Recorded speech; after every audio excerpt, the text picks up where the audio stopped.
There's a Star Wars scene you've probably never seen.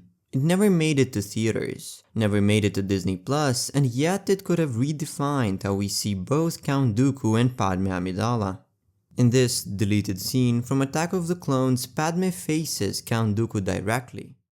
Recognize the Republic here, Senator. But if Naboo were to join our alliance, I could easily hear your plea for clemency. No Jedi, no Senate, just conviction against power.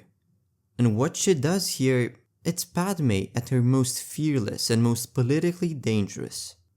The scene takes place on Geonosis, right after Padmé and Anakin are captured.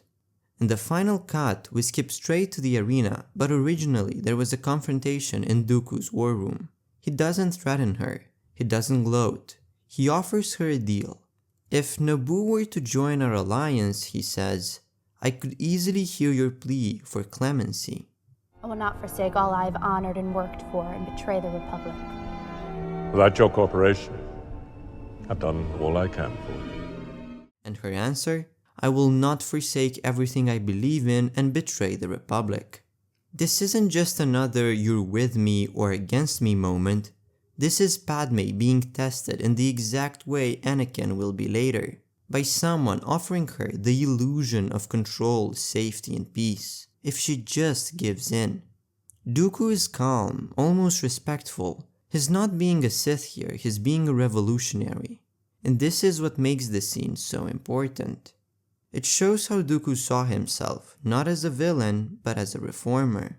He's trying to recruit Padmé because he knows she's powerful, politically, morally, and publicly. If she joins, the separatists gain legitimacy, and that's exactly why her refusal matters so much. It's not just stubbornness, it's an active rejection of this entire narrative. This scene was most likely cut for pacing. The second half of Attack of the Clones is a sprint to the arena, and Lucas was racing towards spectacle.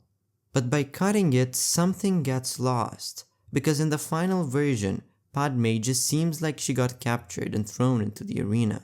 No resistance, no dialogue, no agency. In reality, she had a moment of power, of control. She looked Dooku in the face and said no. That missing moment makes a huge difference, especially when we consider how often Padmé gets sidelined in the third act of the prequels. What's really chilling is how much this scene mirrors the same choices we'll see Anakin make. Padmé rejects compromise, even when it might save lives. Anakin eventually doesn't. When Padmé says she won't betray the Republic, it foreshadows her line in Revenge of the Sith. This is how liberty dies, with thunderous applause. She knows that giving in, even once, cracks everything. This deleted moment also strengthens Dooku's role. We always hear about his political idealism, but we rarely see it. Here, it's front and center. And suddenly, this isn't a good versus evil confrontation, it's principle versus pragmatism. Imagine how different this trilogy feels if this scene had stayed in.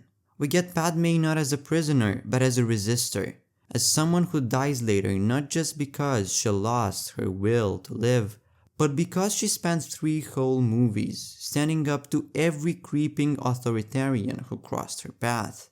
She doesn't bend to Dooku, she doesn't bend to Palpatine, and she doesn't even bend to Anakin. This lost moment, it proves that she was one of the last people in the galaxy still fighting for the soul of the Republic. This deleted scene isn't just cool, it's important.